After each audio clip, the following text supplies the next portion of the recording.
No sabíamos que tu mamá era una persona tan erudita. ¿Cómo traduce ella la Biblia? Y el hombre contestó, mi madre traduce la Biblia en el vivir cotidiano. Todos se quedaron en silencio, pensativos, y yo creo que todos necesitamos traducir la Biblia en nuestras acciones diarias. Santiago habla acerca de 3 áreas pertinentes de nuestro comportamiento. Son instrucciones que el apóstol nos da porque somos nacidos de nuevo. Veamos otra vez el verso 19. Por esto, mis amados hermanos, todo hombre sea pronto para oír, o sea, sintonícese, tardo para hablar. Eso quiere decir, baje la voz. Tardo para irarse, lo cual quiere decir, sea agradable. Así que veamos primero, sintonícese, pronto para oír, listo para escuchar lo que Dios tiene que decirnos individualmente. Parece que algunas personas son completamente sordas o que escuchan solo lo que les conviene y no oyen la voz de Dios porque sus oídos espirituales están fuera de sintonía. La Biblia dice que debemos ser prontos para escuchar, pero no dice que debemos escuchar todo lo que se dice. Hay cosas que no debemos oírlas. En Marcos 4:24 leemos, mirad lo que oís. Usted no necesita oír todo lo que se dice. Usted no necesita hacer de sus oídos tarros de basura en donde todo el mundo bota sus chismes y sus habladurías. Usted no necesita escuchar cada filosofía humanista y pagana. Por eso Jesús dijo, mirad lo que oís. Cuando Santiago habla de ser prontos para oír, ¿qué quiere decir? Que hay que ser rápidos para captar los impulsos del Espíritu Santo, rápidos en escuchar la palabra de Dios, rápidos en oír la voz de Dios. ¿Está usted listo para oír la voz de Dios este momento? El problema con mucha gente es que no está escuchando. No es que Dios no esté hablando. El problema es que nosotros no estamos escuchando. Dios nos habla por medio de su palabra, la Biblia. ¿Tiene usted una Biblia? ¿La lee? ¿La conoce? ¿La estudia y medita en ella? Si su respuesta es no a estas preguntas, ¿por qué no? ¿Usted dice ser cristiano? La Biblia es la palabra de Dios para usted. Por lo tanto, no es paradójico que usted quiere conocer la voluntad de Dios, pero no lee su palabra ni su corazón está listo para escuchar su voz. Tengo aquí 5 preguntas que quiero que se las haga a usted mismo. Primera, ¿hay una lección que debo aprender?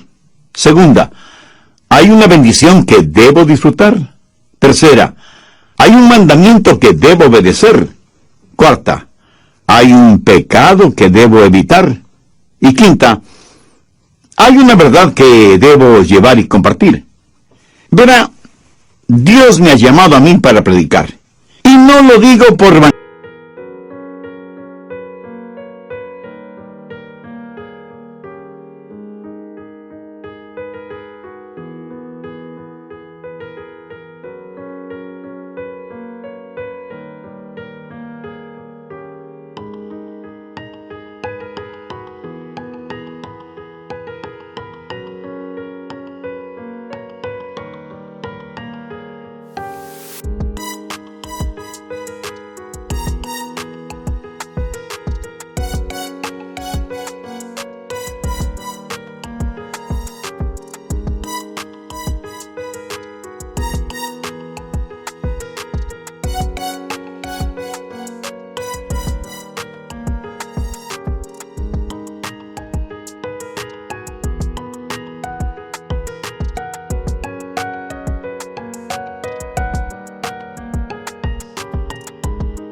Mi orgullo.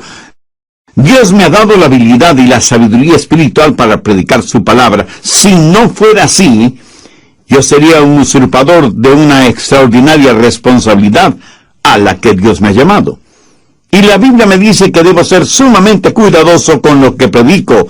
El apóstol Pedro dijo, si alguno habla, hable conforme a la palabra de Dios. Pero así como es mi responsabilidad el hablar conforme a la palabra de Dios, es su responsabilidad, amigo oyente, el estar preparado para escuchar el mensaje de la palabra de Dios. Tengo el derecho de esperar que usted esté preparado para oír Así como usted tiene el derecho de esperar el que yo esté preparado para predicar. ¿No le parece? Sí, yo sé que no soy el mejor predicador del mundo y estoy muy convencido de esa realidad. Sé que hay muchos otros siervos predicadores que son verdaderos eruditos bíblicos, pero escúcheme. Aunque sé que otros pueden predicar mejor que yo, nadie, absolutamente nadie puede predicar un mejor evangelio, porque el evangelio es uno solo. Y si alguien cree el evangelio de los falsos maestros, pastores y profetas, la Biblia dice, sea anatema. Dios habla por medio de las Escrituras. Dios habla por medio de mensajes como este que está escuchando. Dios habla por medio de su Espíritu Santo. Por eso la Biblia dice, el que tenga oídos para oír, oiga. Muchos no han aprendido a estar quietos y a escuchar lo que Dios diga en los momentos de meditación, de devociones personales. Ahora tengo una advertencia. Cuando usted tiene realmente su momento devocional con Dios, el diablo le atacará con toda la artillería del infierno, porque él no quiere que usted tenga esa comunión espiritual, ese compañerismo íntimo con Dios. Él no quiere que usted aprenda a decir, habla, Señor, que tu siervo escucha. ¿Le gusta a usted conversar con alguien que acapara la conversación? Muchos de nosotros somos egoístas cuando se trata de la oración. En vez de tratar de escuchar a Dios, queremos, casi demandamos que Dios nos escuche. En la sociedad actual en la cual vivimos, nos hemos llenado de tanto ruido infernal y mundano, que casi desconocemos lo que es un tiempo de quietud, de silencio, en la presencia de Dios. Y cuando visitamos Israel, al cruzar por unos campos de pastoreo, el guía nos dijo, a estos campos vienen los pastores con sus ovejas para que se alimenten, exactamente como lo hacían los pastores hace ya más de 2000 años, pero con una diferencia. Los pastores de antaño por lo general tenían una flauta, en la cual interpretaban hermosas melodías mientras las ovejas se alimentaban. Hoy en día tienen radios transistores y iPods para escuchar lo que se les antoja escuchar, sea bueno o malo. Y yo, sonriendo, pensé, si David hubiera tenido uno de estos modernos inventos, estoy seguro que no hubiera escrito el Salmo 23. Santiago, en primer lugar, nos dice que el nuevo nacimiento da como resultado un nuevo comportamiento, que debemos estar sintonizados a la voz de Dios y que debemos ser prontos para oír. En segundo lugar, dice que debemos ser tardos para hablar. No solo que debemos estar sintonizados, sino que debemos pensar antes de hablar. ¿Por qué? Porque la verdad es que en general hablamos demasiado. Abrimos muchas cosas por equivocación, pero no tan frecuentemente como la boca. Es como si el apóstol estuviera diciendo, no hablen tanto como están acostumbrados a hacerlo. Busque Proverbios 10:19. En las muchas palabras no falta pecado, mas el que refrena sus labios es prudente. Matemáticamente existe la posibilidad de que mientras más hable, más pronto está a pecar con su boca. En Proverbios 17:27 y 28 leemos, el que ahorra sus palabras tiene sabiduría. Aun el necio cuando calla es contado por sabio. El que cierra sus labios es entendido. Muchos de nosotros nos metemos en problemas cuando hablamos. Por eso, es mejor tener la boca cerrada.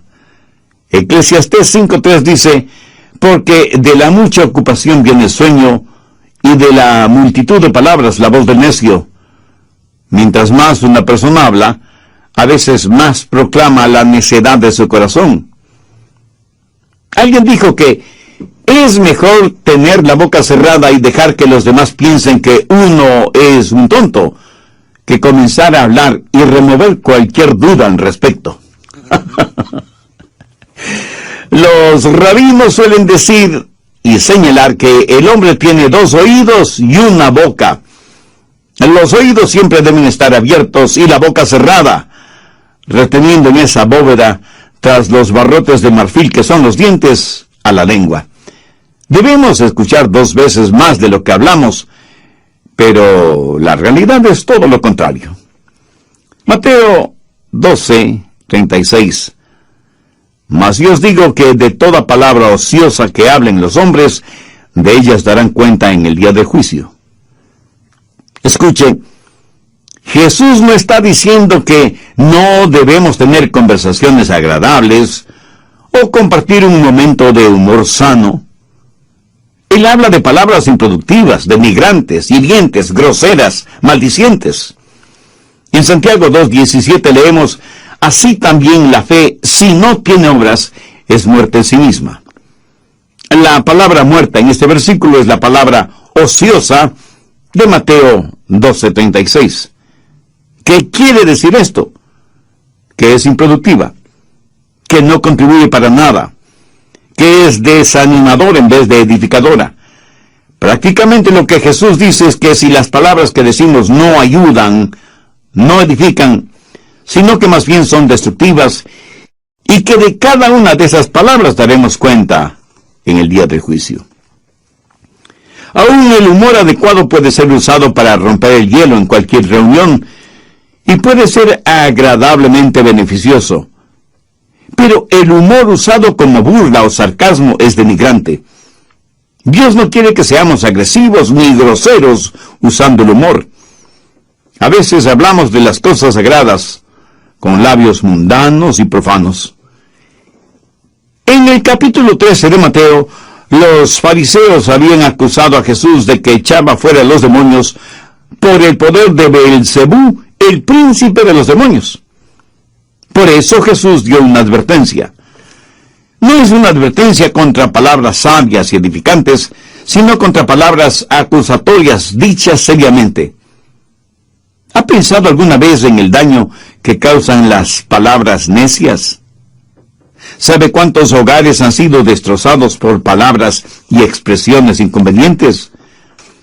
¿Cuánta gente inocente ha sido enviada a la cárcel por las palabras deshonestas o el testimonio falso de otros? ¿Cuántos corazones han sido destrozados por promesas o palabras falsas? ¿Cuántas iglesias se han dividido por las palabras de unos contra otros? ¿Cuántas almas se han perdido porque la gente no ha aprendido a controlar sus lenguas? Una de las marcas de una persona nacida de nuevo es que su lengua está bajo el control del Espíritu Santo. Y la misma Biblia, que nos dice que seamos prontos para escuchar, nos dice que debemos ser tardos para hablar. Y las dos cosas son mutuamente incompatibles. Hay una antigua rima infantil que dice: el viejo búho vivía en un roble, mientras más veía, menos hablaba.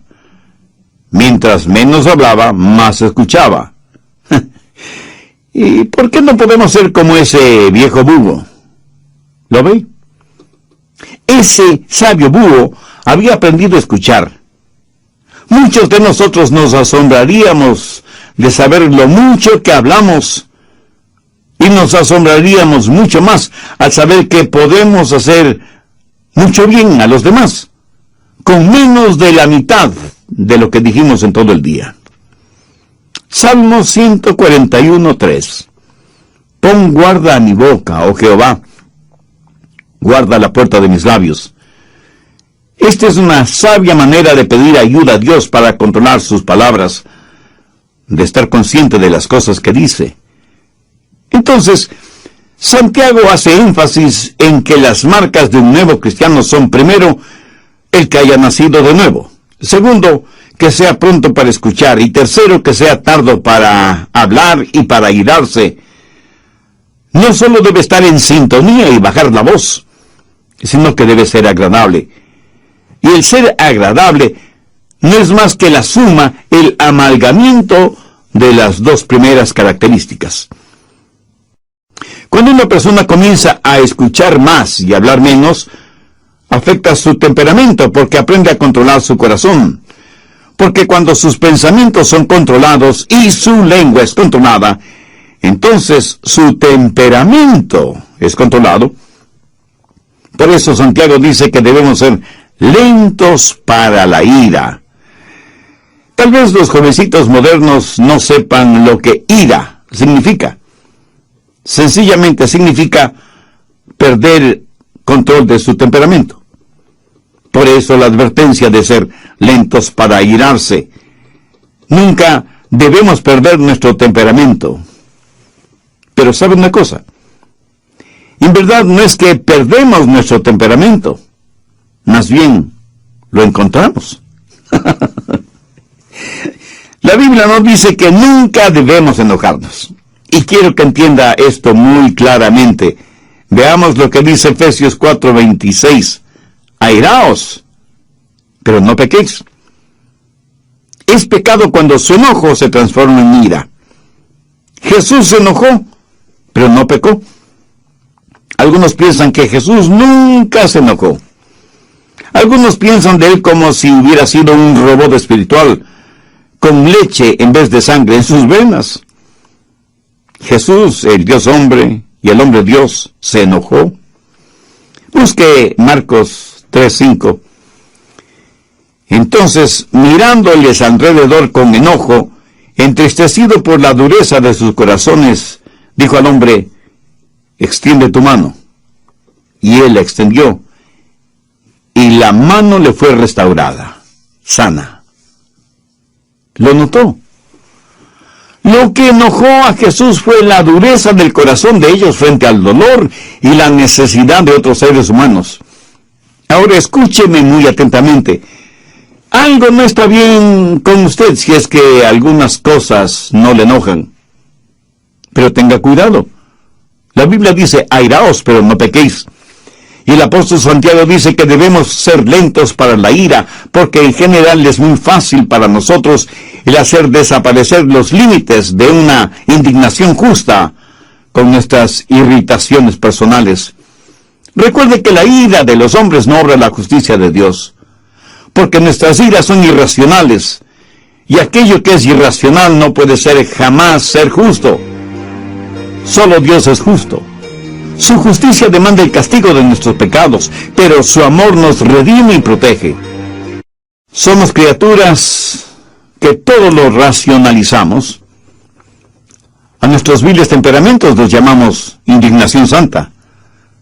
¿Sabía que usted puede ser bueno y malo, malo y bueno al mismo tiempo? Veamos esto de bueno y malo. Asegúrese de que los siguientes tres elementos estén presentes. Primero, que su enojo sea por una razón justa. Verá, por lo general nos enojamos cuando nos empujan, o cuando creemos que nuestros derechos no son quitados, o cuando alguien nos ofende, o alguien se mete bravuconamente delante de nosotros en una fila. Ah, cómo nos enojan esas cosas, ¿verdad? Ahora, aunque en la Biblia leemos que Jesús se enojó, su enojo siempre fue justificado. No hay ninguna expresión derogatoria contra otras personas, excepto los fariseos y los publicanos. Pero cuando Jesús en forma personal fue maltratado, insultado, golpeado y finalmente crucificado, jamás pronunció una palabra de enojo. Más bien desde la cruz dijo a su Padre que perdonara a aquellos que le hicieron lo que le hicieron, porque no sabían lo que hacían. La mayoría de nosotros nos enojamos cuando alguien nos hace daño. Jesús se enojó cuando vio sufrir a otros seres humanos. Cuando usted se enoje, asegúrese de que su enojo es justo y por la razón adecuada. Segundo, que su enojo sea por una causa justa.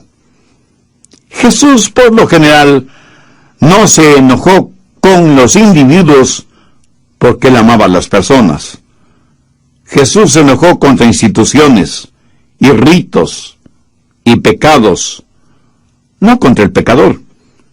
Usted puede enojarse por el daño que le han hecho, pero no contra quienes le hicieron ese daño.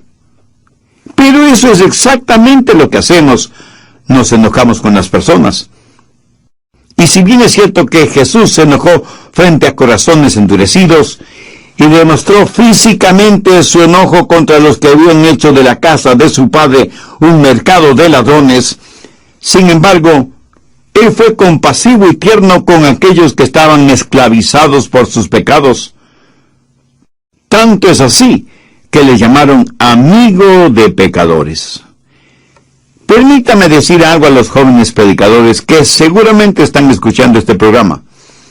Espero que en sus ministerios ustedes prediquen contra el licor, drogas, pornografía, homosexualismo y todo lo demás, pero que lo hagan con firmeza y con convicción, no carente de compasión. Prediquen firmemente, contundentemente contra el pecado, pero amen profundamente al pecador. Enójese.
Sienta iras contra el pecado, pero ame sin restricciones al pecador. Porque eso es exactamente lo que el Señor Jesucristo hizo, y nosotros, si somos hijos suyos, no debemos hacer menos. Jesús se enojó por la razón justa y por la causa correcta. En tercer lugar, se enojó de la manera adecuada. Su enojo le hizo parte de la solución, sin agrandar más el problema. Mi amigo, cuando usted pierde su temperamento, de ninguna manera podrá ser parte de la solución, sino que se vuelve parte del problema. Recuerde que, como dice Santiago, la ira del hombre no obra la justicia de Dios. Cuando es el enojo de Dios, cuando el enojo es santo, entonces la justicia de Dios hará su obra. Es mejor aprender que cuando levantamos nuestra voz, también debemos levantar nuestras manos y hacer algo acerca de la situación. No se requiere ser muy inteligente para criticar. Cualquiera puede hacerlo. La Biblia dice que debemos ser lentos para la ira.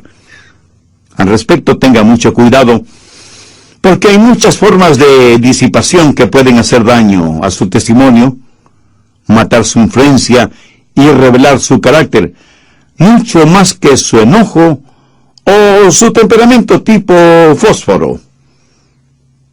¿Quiere que le diga lo que la Biblia dice acerca de su temperamento? ¿Y qué es lo que eso prueba acerca de usted?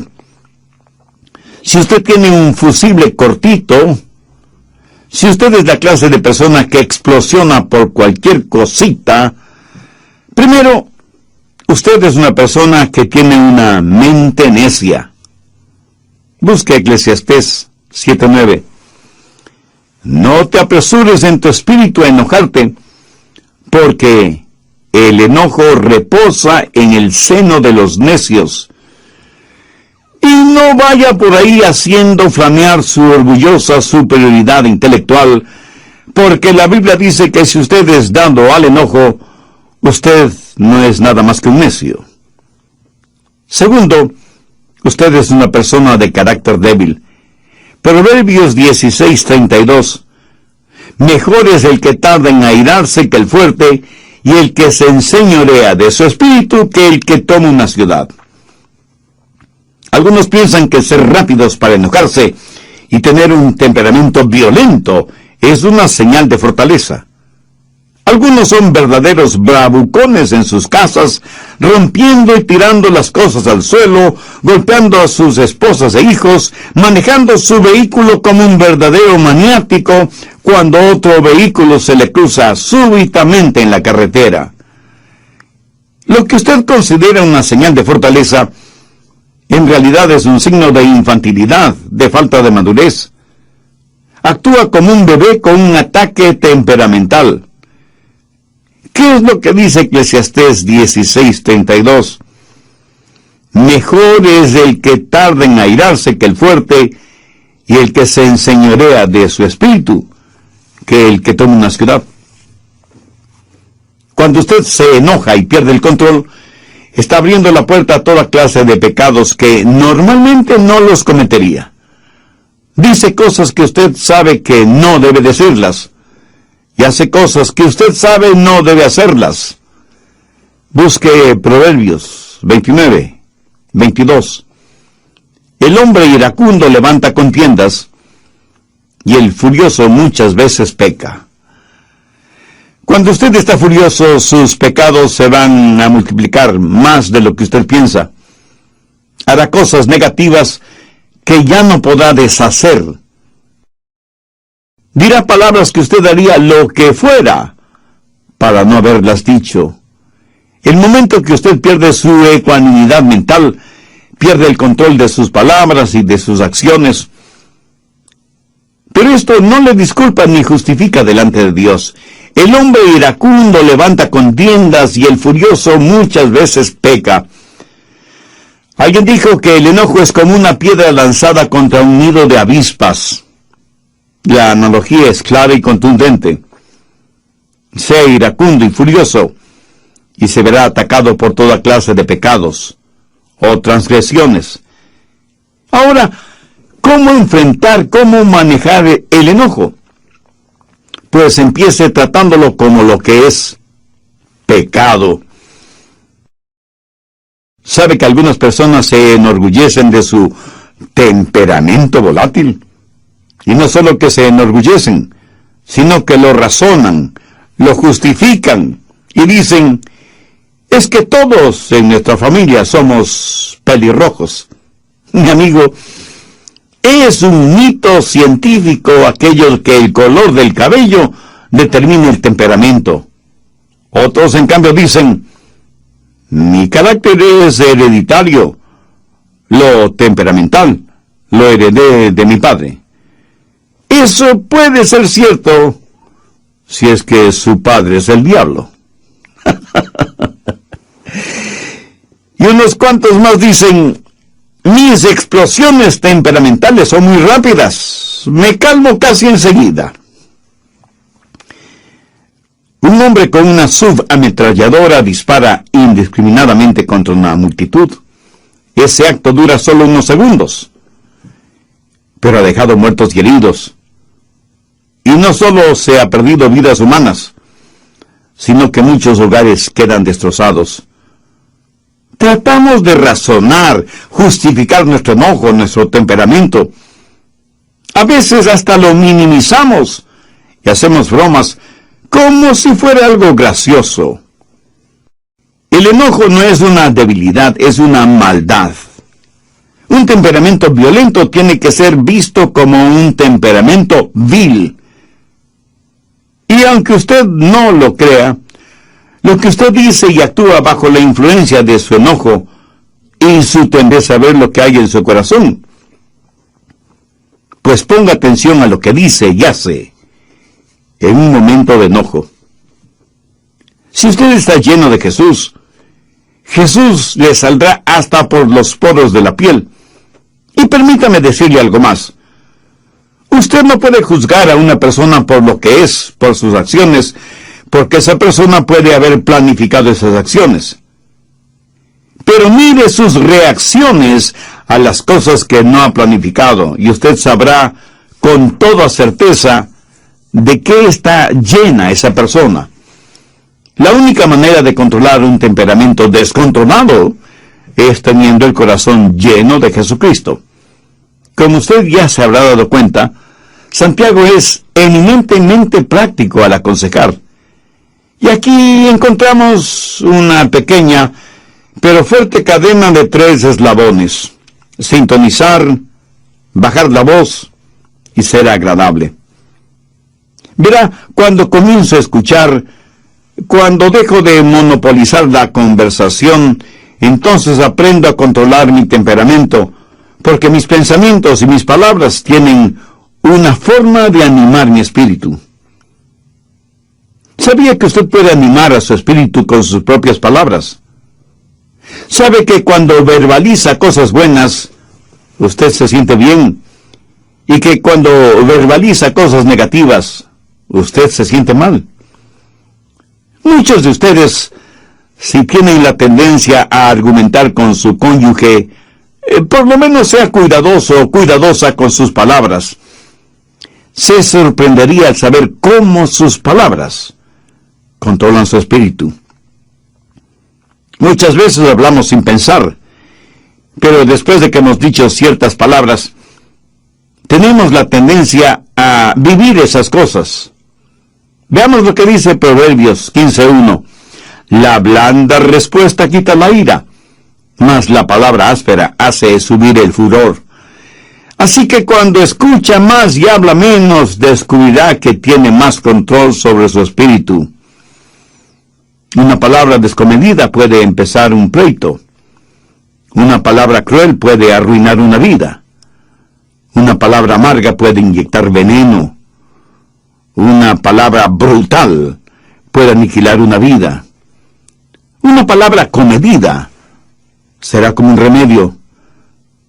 Una palabra gozosa puede iluminar el día. Una palabra a tiempo puede sanar heridas. Una palabra de amor es una palabra bendecida. Y todo esto es posible porque hemos nacido de nuevo. Todo es posible por medio del Señor Jesucristo. Mi amigo, escúcheme. Jesucristo no vino para hacernos personas buenitas. Él vino para hacernos nuevas criaturas. Y estas cosas de las que habla Santiago son los frutos de una persona nacida de nuevo. ¿Ha nacido usted de nuevo?